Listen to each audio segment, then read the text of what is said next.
Hey, what's up, guys?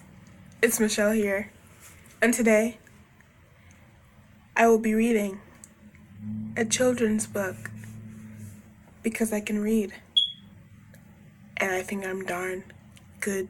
Well, never mind. Okay, so today we will be reading Next Top Villain. It is the first in the Ever After High series by Suzanne Sofours. I probably butchered her last name. Now, the reason I will be doing this is because I was able to get this book for like $5 at Barnes & Noble today, and I feel like reading a book for YouTube would be, you know what? I'm gonna be 100% honest with you. This has nothing to do with YouTube. I honestly am obsessed with the Ever After High series.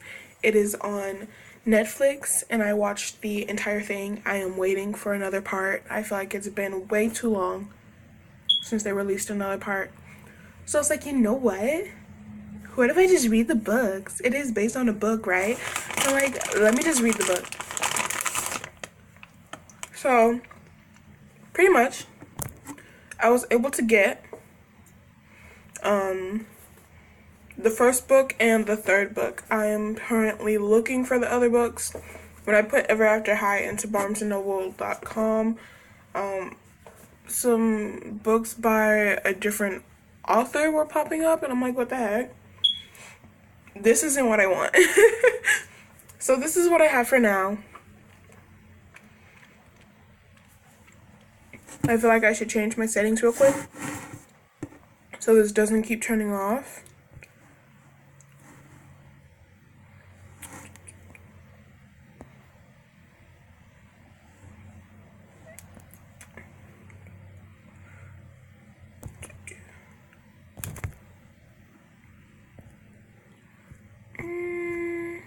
No, I didn't click on you. There we go. Okay, so I didn't know what to put on the screen for this video because obviously I don't have the PDF or anything.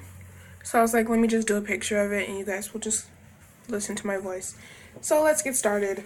I already read over this chapter, but I'm rereading it for you guys, and there's one word that I do not know how to pronounce at all. You know what, let me just Google this real quick. What good is Google if you can't use it to help you pronounce words?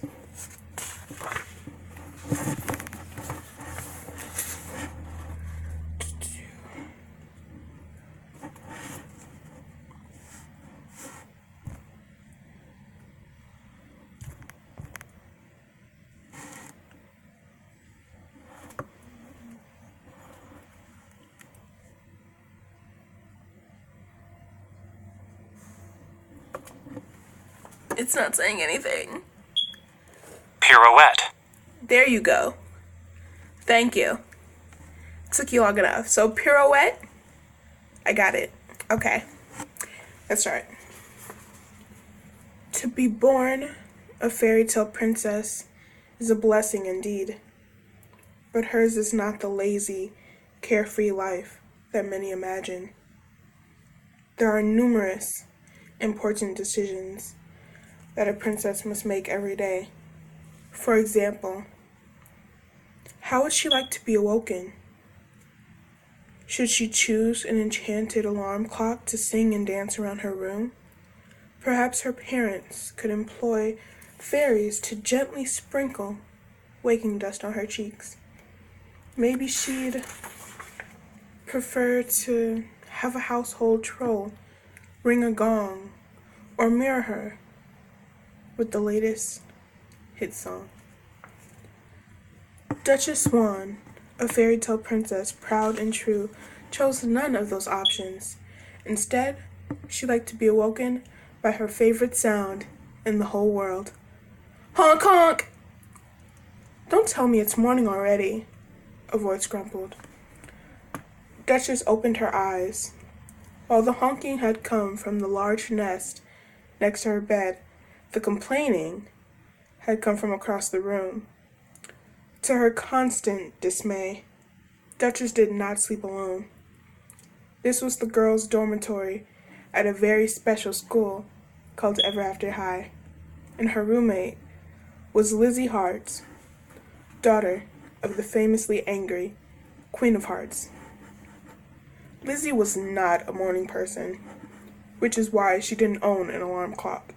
Honk honk! For the love of Wonderland! Lizzie exclaimed, her voice partly muffled by a pillow. Off with the duck's head! Duck? Duchess frowned. Seriously? Pirouette is not a duck, Duchess said, sitting up in bed. Pirouette is a strumpeter swan. Duck, swan, pigeon, she's loud. Lizzie burrowed beneath the jumble of blankets. Of course she's loud, Duchess said. She's named after a trumpet, not a flute. Honk honk! Duchess waved to let Pirouette know that she hadn't gone unnoticed. Then Duchess pushed back the lavender silk comforter and set her bare feet on the stone floor. It was the first day of the new school chapter, and she was looking forward to her new classes. Why? Because each class was another opportunity to get a perfect grade. As a member of the royals, Duchess took her princess duties very seriously. One of those duties was to be the best student she could be. But there was another truth, somewhat darker and simmering below her perfect surface. Duchess Swan was well aware that grades were something she could control, while her ill-fated destiny was not. Trindles of warm air wadded from the furnace vent, curling around her like a hug. She pointed her toes, then flexed, stretching the muscles. It was important to keep her feet limber. But she was a ballerina, and her feet were her instruments. Honk honk! Okay, hold your feathers, Duchess said. She slid into her robe, then opened the window. A gust of fresh morning air blew over her face. Pirouette flew outside, heading for the lush green meadow. A swan needs to stretch too.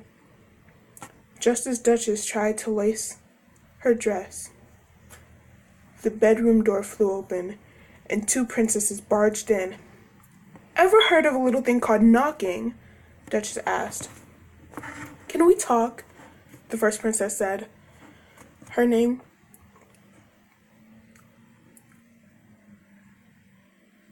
was Alicia Ella,